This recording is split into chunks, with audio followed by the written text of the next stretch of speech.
Well, that is one of the big advantages of a sleepy little English town. Lots of quaint little shops like this. Yeah, I know. I I think a lot of it's imports, but the knitwear over there is all made by the owner, I think. Yeah, yeah. You come in here sometimes on quiet days and see her just, going away with her needles like a frickin' machine.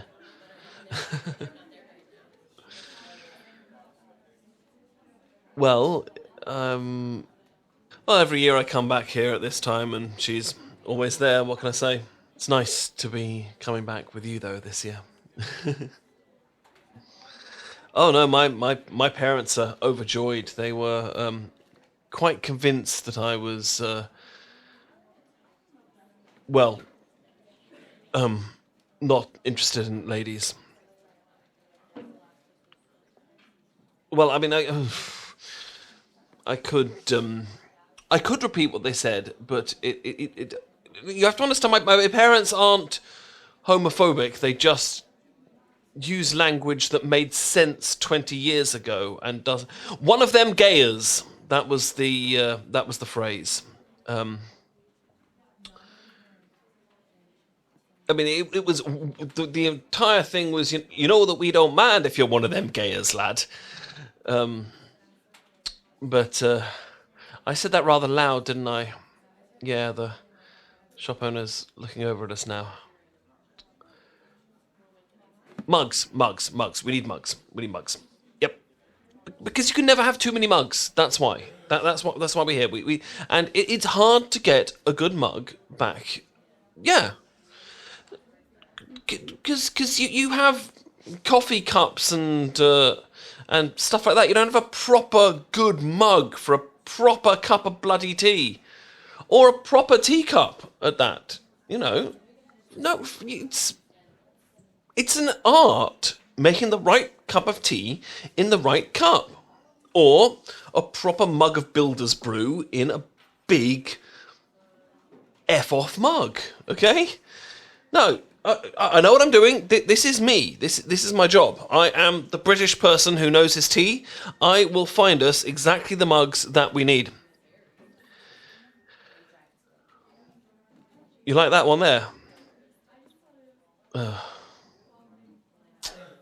See, that is in itself something of a travesty. Well, it's the willow pattern.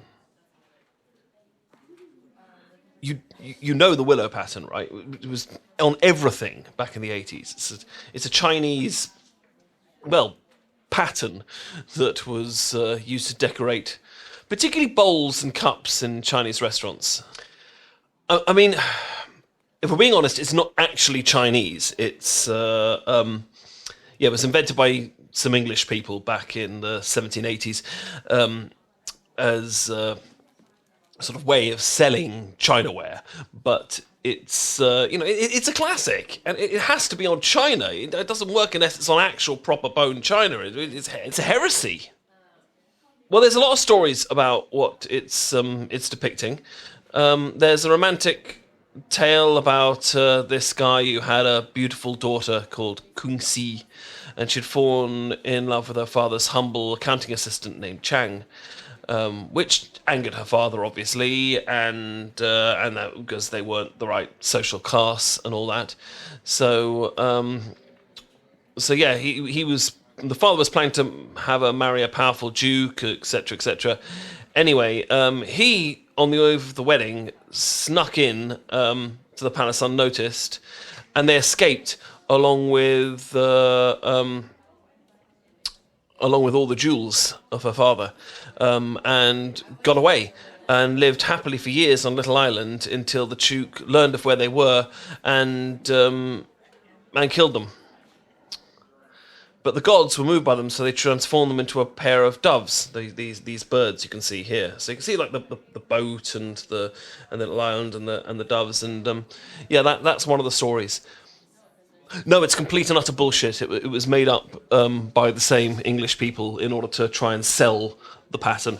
The whole thing is nonsense. It's based on sort of those kind of patterns that existed in proper ancient Chinese stuff.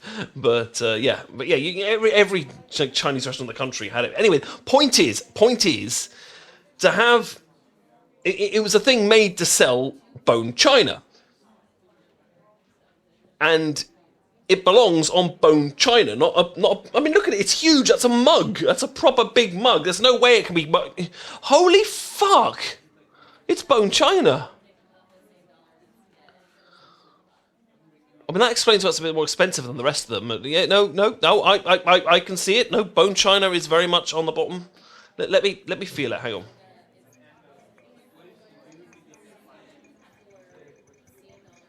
Okay, that is actually bone china. Yeah.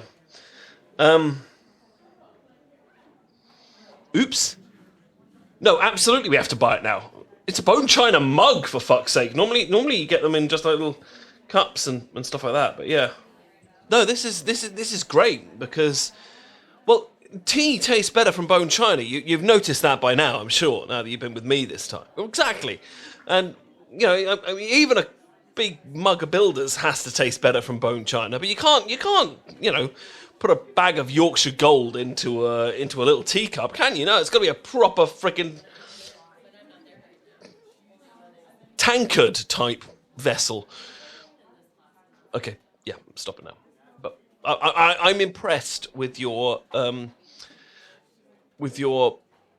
find. Yes, I do like tea. You know I like tea. You know how much I like tea. How long have we been together? Mm-hmm. Okay, we haven't been together that long, but in the amount of time we have been together, I think I've made my passion for tea reasonably clear.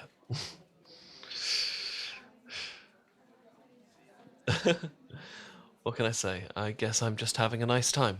And I am okay with being put in my place by you. Let us just put it that way, shall we? Yes. That is absolutely fine, to be honest.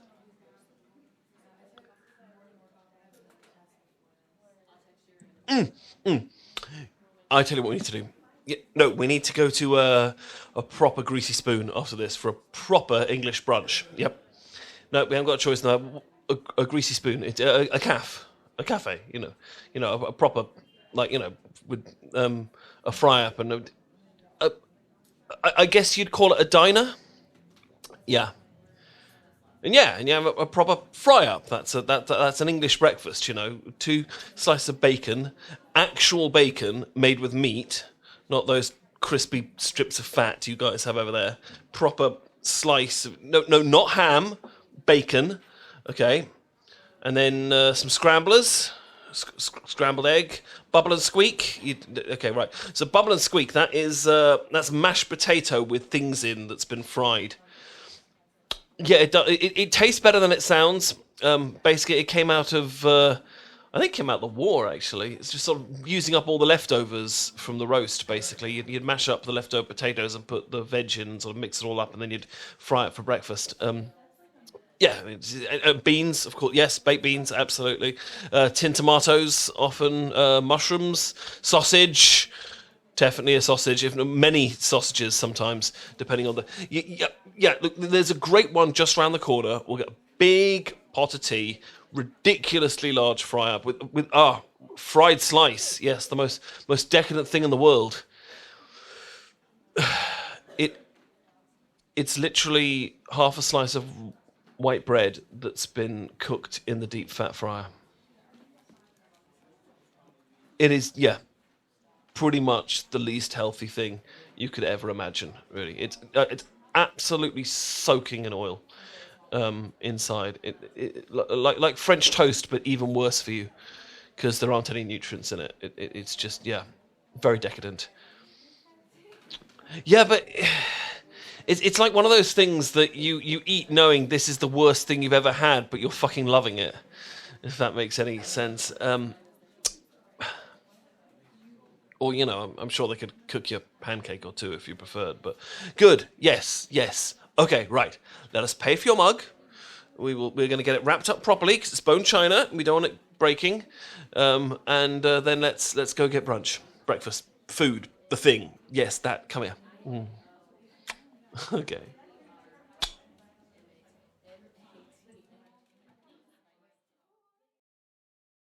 Good evening, darling. I hope you enjoyed this romantic audio experience. Please don't forget to like, comment, share the video, and, of course, subscribe to the channel. If you want to hear more of this sort of material, please consider joining my Patreon community, where you'll have early access to future releases and exclusive content.